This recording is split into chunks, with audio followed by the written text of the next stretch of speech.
guys, so welcome back to my channel, or welcome if you are new. Do not forget to hit that like and subscribe button. I have got my Moon here. She's in a bit of a mood because she's been in for 2 days because it's been absolutely freezing. But in this video I am going to be showing you how to look after your horse's feet and their legs in winter.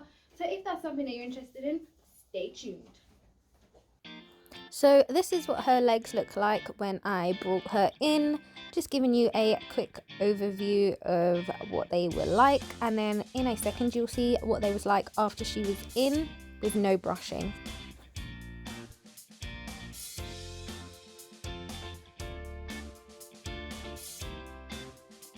So this is what her legs look like after being in.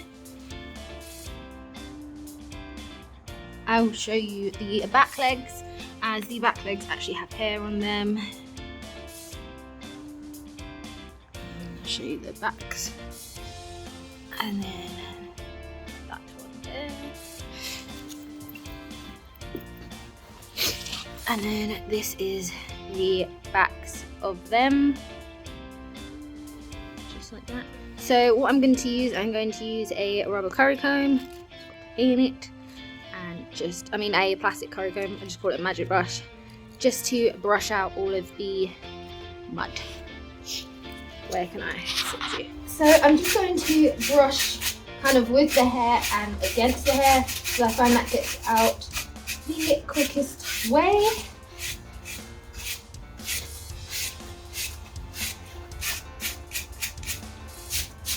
I'll also do her knees while I'm up here. I know they're not called her knees, but I just call them her knees. So I also wanted to state that it's very essential that you do not hose your horse's legs off when they come in from the field, because that actually can cause mud fever more than the mud causes the mud fever. There was a study done and it actually made it worse, so it was better if you left the mud on and then just brushed it off. I think it's because mud dries a lot faster than, like, if your horse has got a lot of hair, it obviously takes a lot longer for their legs to dry, so their legs stay damp for longer. But with the mud it easily dries and you can just brush it off. You can also get some wraps to put on when they come in with the mud on top, and it dries the mud off even faster, which is good. Or you can also get mud fever boots that they can wear when they're out in the field. I did get Moon some of these when I was at a different yard because it was very muddy and they didn't really do anything. They actually broke after a couple of uses and the mud still got in anyway, so I sent them back. So now I just do this. I'm quite lucky where I am at the minute, because her field is on a slope, so it's not too muddy where it's coming up to her knees like all the time, which is great. So obviously it's going to be harder with horses that have a lot of hair, so that is why I'm starting with her back legs, so you could see the difference and how much more kind of effort you have to put in to get all of the mud off compared to her front legs, that I will show you in a minute, because her front legs are clipped out but our back legs aren't. And here you can see I like to run my hands through because you can feel more of the mud, just to make sure you got everything off. So Moon's front legs aren't as bad because they don't have as much hair on them,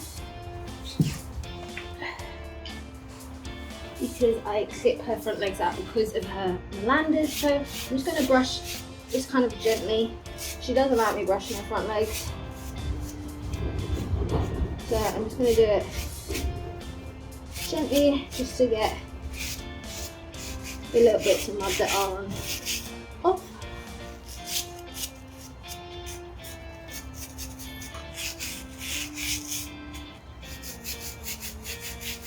And then what you can do with the mud that's on the hoof, you can just get your hoof pick and just kind of zhuzh it off. Be careful with their current band here,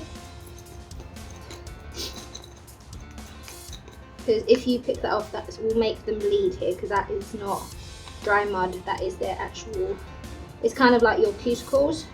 So you want to be careful, but you can give it a quick brush over gently, just like that, just to get some of the mud off of it. I know. And then this other front leg was worse, so I'm just going to brush this one off. I like to also go sideways, so instead of just going with the hair or against the hair, it's quite good to go sideways like this. Kind of like buff them off, just like that.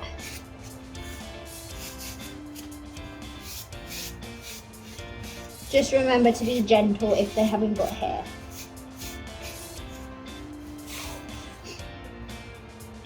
Little cut there, is that cut or is that mud? Nope, that's mud. And then again with the hoof pick, you can just get some of the clumpy mud off, but do not pick this.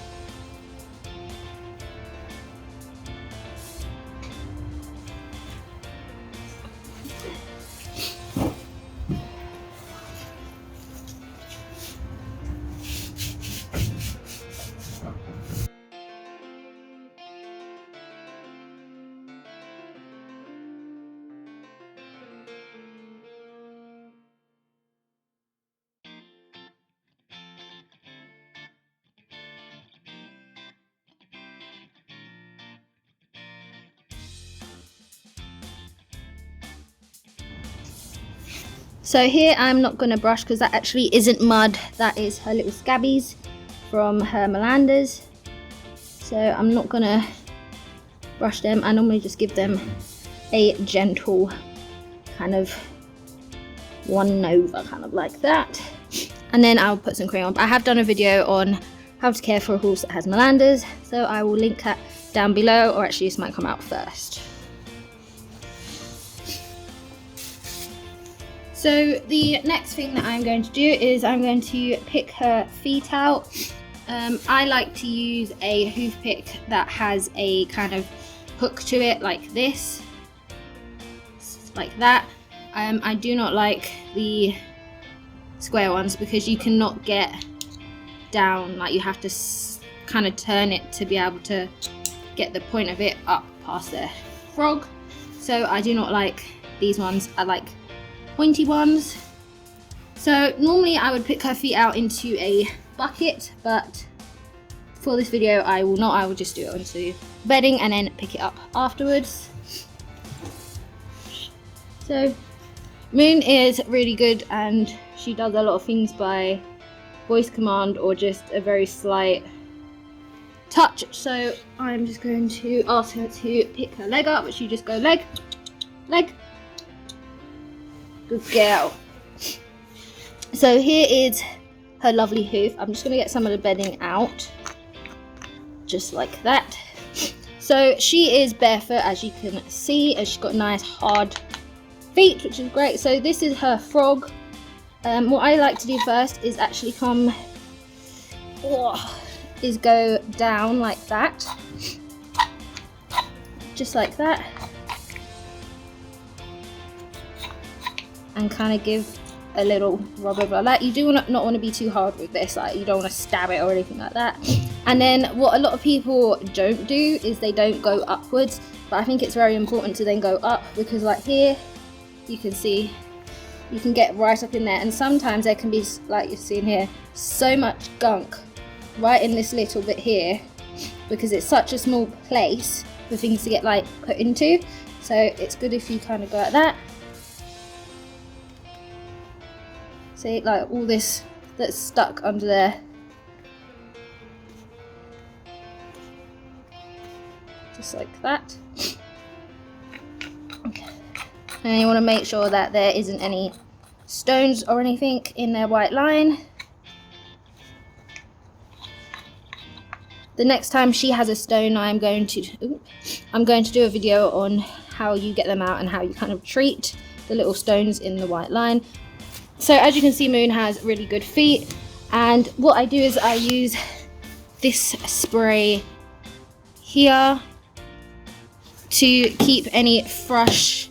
It's kind of more of a preventative for the thrush, but it also gets rid of thrush, and I just spray that in like that down the side of her frogs on there, I don't normally get it on my hand, but my hand's in the way. And I do that. And what this does is it helps dry out some of the hoof so that you can't get thrush, kind of thing like that. Or if you have got thrush, it is the best thing that I found to actually get rid of thrush. So this is it here. So yeah, it's even better. I did try peroxide before. I will put some pictures up of when she had thrush after I first got her, of what her frog looked like then with the thrush. And obviously you've seen what her frog looks like now. It's really nice and healthy. And this is the best stuff. So in the winter I use it more because obviously the ground is obviously wetter, it's raining more and it's damp and stuff like that. So I use this more in the winter. So I use it 2 to 3 times a week, depending on how wet it is. Sometimes I use it twice a week if they've still got, because you can see it on their feet obviously even once it's dried. So it's like 2 to 3 times a week I will use this, and in the summer maybe like once a week if needed in the summer. So that is a really good thing, and it's not really expensive, works out great, and it's easy to just spray on. You don't have to mess about with anything like that. So I'm just going to do that on all her other feet obviously. And yes, I will show you a back foot, and then I won't bother showing you the other front foot and the other back foot because it's the same. So let me show you doing her back foot.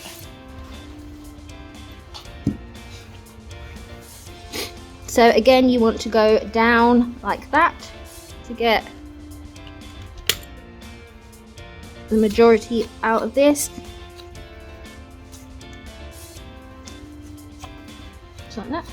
And then obviously that bit here.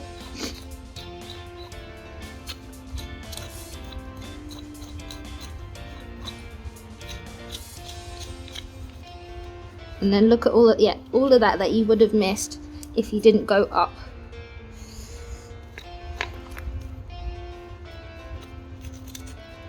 That's a bit attached to her frog.